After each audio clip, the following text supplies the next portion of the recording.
Welcome back to House TV Live. I'm Rick Spence, and joining me today is Chad Magleby with Magleby Construction. Amazing work in Lindon, Utah and the surrounding areas. Today we're going to have some fun and look at your home gym. So you got some kiddos in the house, got to keep them busy. This, of course, is a custom gym that you built from the ground up. Let's talk through it. You've got a basketball court, you can play volleyball down there, climbing wall. Walk me through it a little bit. Yeah, the space for our indoor gym is underneath our garage, say 1,200 square feet or so. The real genesis of this, we just really wanted a space for family and friends, our kids who are still young and kind of growing up, to be able to have kind of that four-season escape, being able to go down and shoot some basketball or climb on the climbing wall, bring friends over, be able to do that in a year-round setting. Lockdown's not so bad at the Magleby home. The Magleby home has been it's been pretty good.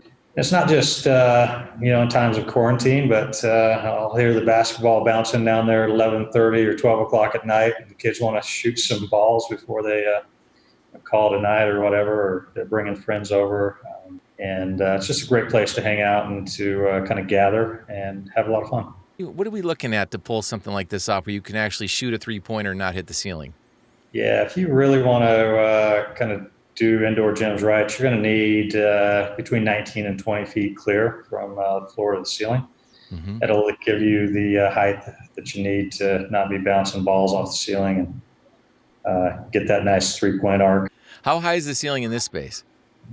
We're about 19 and a half feet in there. There's the padding beneath the basketball hoop, and then the rest of the wall, is that for more like sound, absorbing sound, or is that also padding?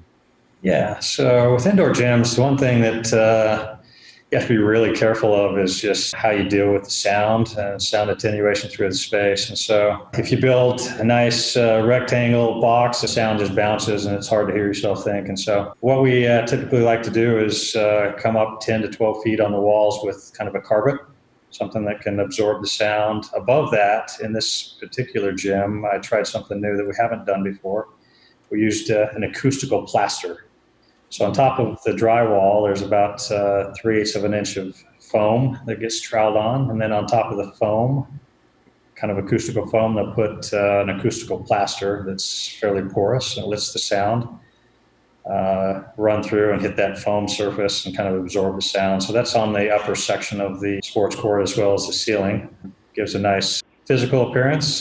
Sound is great in there. Now, what about the climbing wall? It's high enough where they can get the workout, but not high enough where they're going to hurt themselves. The real vision there, in other gyms we've done for clients in the past, we've done some pretty amazing sports climbing walls, and worked with a group from back east called Rockworks. Got this really cool assembly where you can buy 4x4 panels, 4 foot by 4 foot.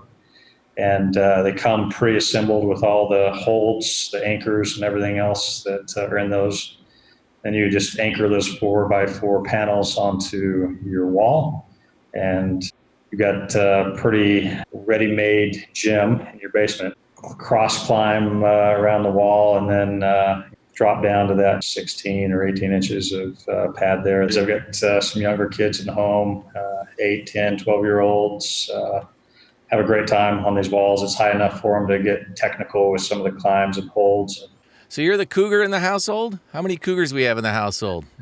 It's my wife and I. We both graduated from BYU. So yeah, you're in cougar country. If you want to come play in the gym, we make you sign something saying that you're loyal to the school. In honor of the gym, I got this, so I'm ready for basketball. Let's do this thing.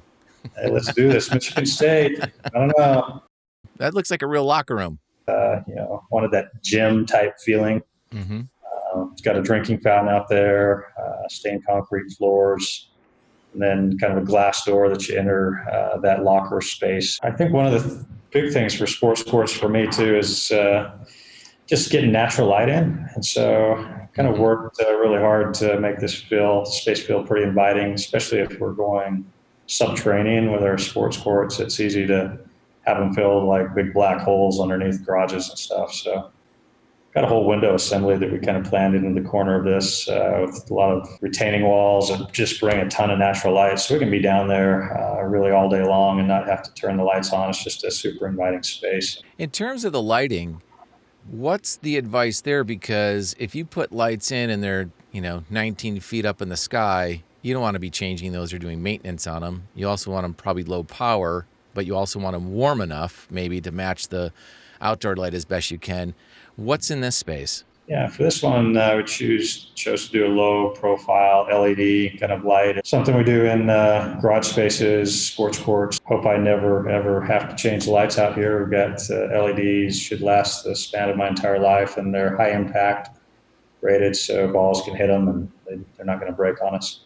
The other thing you'll see on the ceiling is one of my favorite things in the house. It's a big ass fan. Oh, yeah. Every house needs a big ass fan in it, right? Got to have the big ass fan. That's actually the brand name. That's the brand name. So it was Love that. We get to customize the colors and do all sorts of things, but those things just move an enormous amount of air, and they're high impact. It's almost impossible to damage these things, and they just move air like you wouldn't believe. Love it. Well, thank you so much, Chad. Really great stuff. Love the gym. I'm going to come see you. We're going to play a little one-on-one, and I'm going to do a full tour of the house. What do you say? Hey, come on out. Love to give you a tour, and you're on for the one-on-one. Bring that Michigan State gear, and we'll see who comes out on top. I like it. All right. Thanks a bunch. Take care. Thank you. See ya.